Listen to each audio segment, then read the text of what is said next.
Hi everyone, ಇವತ್ತಿನ blog ಅಲ್ಲಿ ಏನೇನಿದೆ ನೋಡ್ಕೊಂಡ್ ಬರೋಣ. ನನ್ಗೆ ಅಂಗಡಿಲಿ ರೆಗ್ಯುಲರ್ ಆಗಿರೋ ಕೆಲಸ ಎಲ್ಲ ಮಾಡ್ಕೊಂಡು ಬ್ಲೌಸ್ ಸ್ಟಿಚಿಂಗ್ ಎಲ್ಲ ಇತ್ತು. ಸೀಸನ್ ಟೈಮ್ ಆಗಿರೋದ್ರಿಂದ ಸ್ವಲ್ಪ ಹೆವಿ ಕೆಲಸ ಇರುತ್ತೆ. ಎಲ್ಲ ಕೇಳ್ತಾ ಇದ್ರು ಯಾಕಕ್ಕ ವಿಡಿಯೋಸ್ ಇನ್ನ ಹಾಕಿಲ್ಲ ಅಂತ. ಸ್ವಲ್ಪ ಬಿಸಿ ಇದೆ, ಸೊ ಎಲ್ಲ ಟೈಮಲ್ಲೂ ವಿಡಿಯೋಸ್ ತಗೊಳಕ್ ಆಗಲ್ಲ.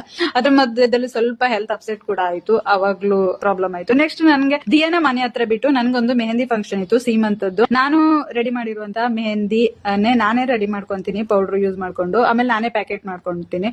ಅದ್ರ ಸೇಫ್ಟಿಗೆ ಇರ್ಲಿ ಅಂತ ಹೇಳ್ಬಿಟ್ಟು ರೆಡಿಮೇಡ್ ಮೆಹಂದಿನೂ ಕೂಡ ಜೊತೆಗೆ ತಗೊಂಡು ನಾನು ಹೋಗಿರುವಂತ ಪ್ಲೇಸ್ ಮಾತ್ರ ಸಕ್ಕದಾಗಿತ್ತು. ಹೊಳೆ ಹತ್ರ ಬೈಕ್ ನಿಲ್ಸಿ ಅಲ್ಲೇ ಮೇಲ್ಗಡೆ ಬೈಕ್ ನಿಲ್ಸ್ಬಿಟ್ಟು ನಾನು ದೋಣಿ ಹತ್ತದೆ. ದೋಣಿ ಅಂತೂ ಫಸ್ಟ್ ಟೈಮ್ ಹತ್ತಿರೋದು. ನಾನು ಬೋಟ್ ಹತ್ತಿದ್ದೀನಿ, ಅದ್ ಬಿಟ್ರೆ ಡಿಂಗಿ ಅಂತ ಹೇಳ್ತಾರಲ್ಲ ಅದು ಹತ್ತಿದ್ದೀನಿ. ಬಟ್ ದೋಣಿಲಿ ಈ ತರ ಅಂತೂ ನಾನು ಹೋಗಿರ್ಲಿಲ್ಲ. ನಾನು ಮತ್ತೆ ಅವ್ರು ಇಬ್ರೇ ಇದ್ದಿದ್ದು. ಅವ್ರ ಹತ್ರ ಮಾತಾಡ್ಕೊಂತ ಹೋದ್ವಿ.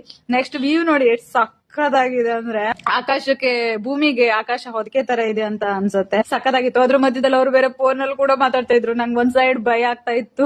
ಆಮೇಲೆ ಹಕ್ಕಿ ಎಲ್ಲ ನೋಡಿ ಗೂಡ್ಗೋಗ್ತಾ ಇದೆ. ಅದ್ರಲ್ಲ ಚಿಕ್ಕದಾಗಿ ವಿಡಿಯೋ ತಗೊಂಡೆ, ತುಂಬಾ ಚೆನ್ನಾಗಿತ್ತು ವ್ಯೂ. ನೆಕ್ಸ್ಟ್ ಅಲ್ಲಿಂದ ಮನೆ ಹತ್ರ ಬಂದ್ವಿ. ಅವ್ರ ಮನೆ ಹತ್ರನೇ ದೋಣಿ ಹೋಗತ್ತೆ, ಬಟ್ ನೀರ್ ಸ್ವಲ್ಪ ಇಳಿತಾ ಆಗಿರೋದ್ರಿಂದ ಅಷ್ಟು ದೂರ ಹೋಗಕ್ ಆಗಲ್ಲ ಅಂತ ಹೇಳ್ಬಿಟ್ಟು ಸ್ವಲ್ಪ ದೂರನೇ ನಿಲ್ಸಿದ್ರು. ಅಲ್ಲಿಂದ ನಾವು ನಡ್ಕೊಂಡು ಹೋಗ್ಬೇಕಿತ್ತು. ಅವ್ರ ರಿಲೇಟಿವ್ ಬಂದ್ರು ನಮ್ಮನ್ನ ಕರ್ಕೊಂಡು ಹೋಗಕ್ಕೆ. ನಾವು ನಡ್ಕೊಂಡ್ ಆಮೇಲೆ ಅವ್ರ ಮನೆ ಹತ್ರ ಹೋಗಿ ಮುಟ್ವಿ. ನೆಕ್ಸ್ಟ್ ಅವ್ರ ಮನೆಗೆ ಹೋದ್ಮೇಲೆ ಅವ್ರ ಅತ್ತೆ ಕಷಾಯ ಮಾಡಿ ಕೊಟ್ರು, ನಾನ್ ಕುಡ್ದೆ. ಬಟ್ ಇವಳ್ದು ವಿಡಿಯೋಸ್ ಆಗ್ಲಿಲ್ಲ, ಫೋಟೋಸ್ ಆಗ್ಲಿ ನಾನ್ ಫೇಸ್ ರಿವೀಲ್ ಮಾಡಕ್ ಆಗಲ್ಲ. ಯಾಕಂದ್ರೆ ಅವಳು ಗರ್ಭಿಣಿ ಆಗಿರೋದ್ರಿಂದ, ಆಲ್ಮೋಸ್ಟ್ ಗೊತ್ತಿರುತ್ತಲ್ಲ ಗರ್ಭಿಣಿ ಅದ್ರದ್ದು ಫೇಸ್ ತುಂಬಾ ದಪ್ಪ ಆಗತ್ತೆ ಅಥವಾ ಮಾರ್ಕ್ಸ್ ಆಗತ್ತೆ.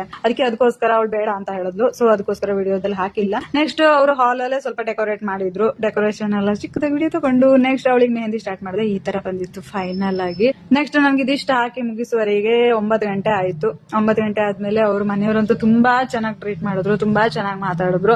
ಎರಡು ತರನು ನೋಡಿದೀನಿ. ಒಂದೊಂದ್ ಕಡೆ ಕ್ಯಾರೆ ಅನ್ನಲ್ಲ, ಒಂಚೂರು ರೆಸ್ಪೆಕ್ಟ್ ಇರಲ್ಲ. ಒಂದೊಂದ್ ಕಡೆ ತುಂಬಾ ತಮ್ಮ ಮನೆ ಹೆಣ್ಮಕ್ಳ ತರನೇ ಪ್ರೀತಿಯಿಂದ ಮಾತಾಡ್ಸ್ಕೊತಾರೆ. ನೆಕ್ಸ್ಟ್ ಅವ್ರ ಹಸ್ಬೆಂಡ್ ಬಂದ್ರು, ಅಮೌಂಟ್ ಕೊಟ್ರು, ಅದು ಇಸ್ಕೊಂಡೆ. ನೆಕ್ಸ್ಟ್ ಅವ್ರ ಅತ್ತೆ ಅರ್ಶನ ಕುಂಕುಮ ಹಚ್ಚಿದ್ರು. ತುಂಬಾ ಖುಷಿ ಆಯ್ತು.